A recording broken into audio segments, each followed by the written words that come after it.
How's it going, guys? Today I want to talk about a topic that has been on my mind a lot lately. And if you read the title, you probably have a general idea where I'm going with this one. So today I want to talk about the similarities between Gol D, Roger and Luffy, and why these similarities in their personality are making me somewhat worried about Luffy's character development. So let's start with this. I've been following One Piece for years now, and it didn't take long for me to like this series, and it really was a fun watching experience. Plus, I really love pirate stories, so for me it was pretty much an automatic match. The idea of a young kid who goes travel the seas in order to find this big treasure who was belonged to the greatest pirate of all time, the man who had everything, being used as a motive for the main character, sounded really promising to me. Also, Luffy's search for a crew who will help him to reach his goal while he helps them to reach theirs as well, making the series all the more adventurous to me, which is great. And pretty much after Arnold Park, which is my favorite saga from the East Blue by the way, I was already sold. And at the beginning of the series we were introduced to this rubber strawhead guy named Luffy who wants to become the Pirate King, and as the series progresses we see things in Luffy that resemble the Pirate King. Very minor things at first, like the fact that both of them are from the East Blue. Gol D. Roger is from Loketown and Monkey D. Luffy is from Fuchsia Village in Dawn Island. Both of them got D in the name. Also, Luffy's straw hat, which was given to him by Red Hair Shanks, originally belonged to Gol D. Roger. Even though we only found out about it at Fishman Island I believe, it's still something I would consider as something minor in comparison to other things that I will name soon. A more noticeable similarity between the two is when Smoker saw Luffy smiling while Buggy tried to execute him in Loketown. Smoker was also present in Gol D. Roger's execution, saw him doing the exact same thing, and in that moment he realized he fucked up. And he realized that one day Luffy is going to become a serious threat for the world government. There is a scene only in the anime where we see Raoul, an old guy who owns a bar in Loketown which Gol D. Roger used to come in there, and pretty much the same thing happens there. Luffy tells Raoul that he's going to become the Pirate King while he's smiling, and when Raoul saw him, he reminisced on the days that Gol D. Roger used to come to his bar. Again, this is an anime only scene, but it comes to show us, the viewers, that there is a clear resemblance between Luffy's attitude and how he believes in himself, which is something we see very repeatedly throughout the series, and how Roger believed in himself. At Sabaody, the Straw Hats met Riley, the man who was Gol D. Roger's right-hand man. You can safely say that he was the closest man to the Pirate King because he was with him pretty much from the beginning of the journey, and he has seen Roger's approach and mindset. And when the Straw Hat sat down with him in Shaki's bar, Rayleigh asked Luffy how he intends to conquer the Grand Line, and after Luffy said that he just wants to be the freest man in the world and he doesn't want to conquer anything,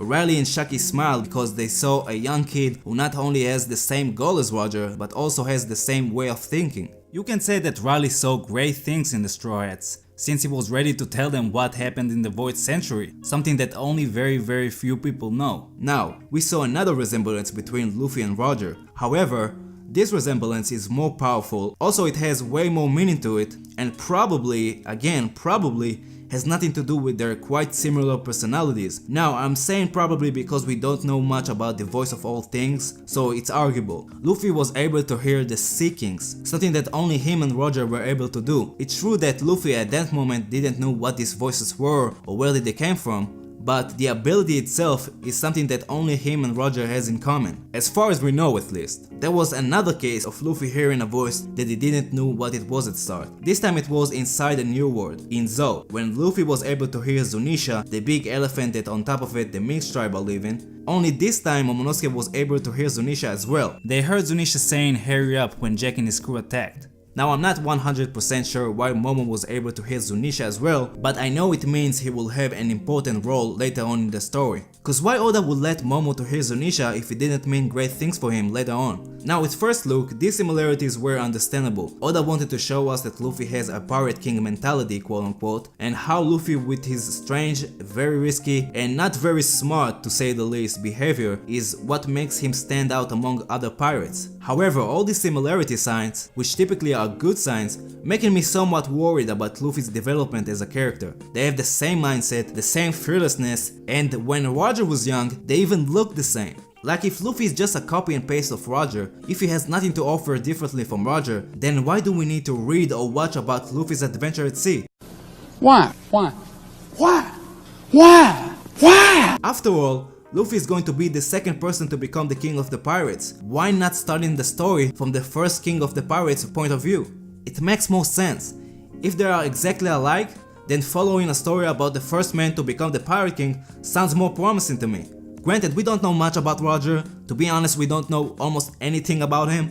We don't know what his motive was, if he was smart or stupid. We don't know what devil fruit he had, or even if he had a devil fruit. And I'm worried the reason why Oda won't show us much of Roger's journey is because him and Luffy probably did a lot of the same things. I think it's time for Oda to show us not only the similarities between the two, but also what Luffy has that Roger didn't. How Luffy stands out not only from the other pirates, but also from the Pirate King himself. And I don't mean by the fact that Luffy is stupid. Actually, calling Luffy stupid is a compliment. But whatever, you know what I mean. And for those who don't understand what's my problem with Oda only showing us similarities between Gol D, Roger and Luffy, let me explain. Let's say I bought a phone a few years ago, and now the same phone is very dated, so I decided to upgrade to a new device. It won't make sense for me to go out and buy the same device that I already got, right? The same goes here. Why telling Luffy's story instead of Roger's if Oda doesn't plan to make him at least a little bit more special? At this point it feels like Luffy is a reincarnation of Roger and nothing more, which again I have a problem with. But because it doesn't make sense to me, and because I consider Oda a sensible guy, I believe he will show us why Luffy is different. If you look at Luffy's age when he started his journey, and what he achieved even before the time skip, from Enies Lobby to the largest escape from Impel Down, the only one who was able to escape this prison beforehand was Gold Lion Shiki, the legend, and also his 2 Marineford invasions,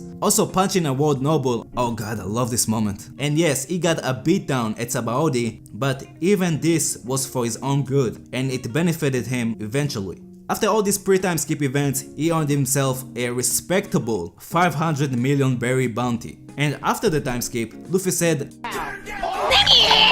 so him and company ruined the Smile Factory at Punk Hazard. Afterwards, he defeated Doflamingo and ruined the Smile Factory at Dressrosa, which made the Yonko Kaido pretty mad at him and Law. And on Whole Cake Island, Luffy ruined Big Mom's tea party and wedding, and he also was able to defeat 2 Sweet Commanders and getting out of there. After this, Luffy's bounty spiked to 1.5 billion berry bounty.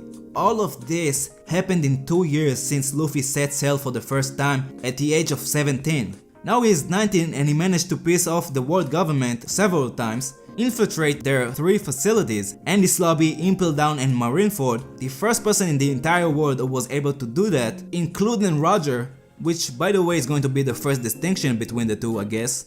Also, that's the thing, look how much Luffy managed to do in only 2 years, which to me, I think no matter how you look at it, it doesn't make a lot of sense that a rookie would be able to pull stuff like this off in only 2 years, but that's another video for another day. Anyway, if you look at Roger in his early days, when he just met Riley, he looked very young. Now we don't know how old he was, and he might be a little bit older than Luffy when he started his journey, so let's say it was between 17 to 20. I would say he was 20 years old when he first set sail. And Roger died at the age of 53 after turning himself to the Marines. And a year beforehand, when Roger was 52, he and his crew reached Raftel, and after that they found the One Piece, even though we are not sure where exactly.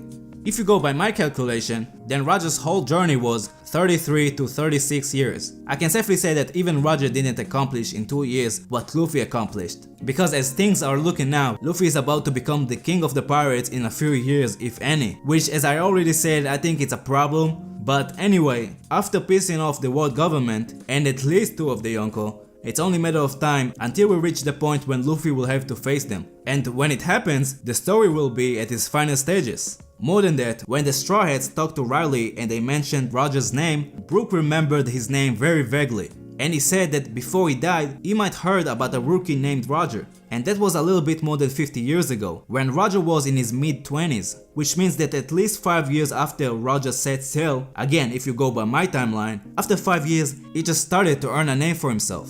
Because Brook barely knew who he was and he called him a rookie. And I believe that if Roger did something similar to infiltrate Impel Down, Brook probably would have known more about Roger. Another difference between Luffy and Roger is that Luffy knows Raftel is not actually the last island. From what Inarushi said, after Roger found that out, he had to turn around and start his journey quote unquote from the beginning, which could be the reason why it took him so long to find the One Piece. If he had this piece of information that Luffy got when he got to Zou, then it could probably shorten his adventure at least for a few years, which I'm sure that Roger would prefer his adventure to be longer if him and Luffy truly got a lot of the same personality traits. Luffy, however, is going to reach Raftel and One Piece a lot sooner, considering the fact that he is only 19 years old right now, and I don't believe it will take him 30 plus years to become the king of the pirates. Which, when I thought about why Oda won't make time passes by a little bit faster in the One Piece world, I got to the conclusion that a shonen series about a young kid who becomes the king of the pirates is way more appealing to the younger audience of the series. So that's why I think Luffy will have to find the One Piece when he is still considerably young. By the way, I'm planning to do a whole video about this subject, so stay tuned. One last thing, the way I see it, Roger and Luffy are not totally the same. Besides the differences in their age and what they knew or didn't know while searching for the One Piece, there is gotta be something different in Luffy that Oda is probably going to show us pretty soon, I believe. Potentially when we will hear about the Rock Pirates and we will hear more stories about Gol D Roger. Well, this is all I got to say. I hope you understand why I made this video and why this question is so important. Even if you don't agree with me, that's fine. Anyway, if you made it this far, thank you very much for your time. If you liked the video, give it a like, subscribe to the channel and click the bell. And feel free to comment away your thoughts about this subject. And also give me video topics that you want me to cover. Also, if you like Hunter x Hunter, I made a video about one of my favorite characters in the series, so go check that out as well. This is it for now, guys. Thank you and I will see you next time.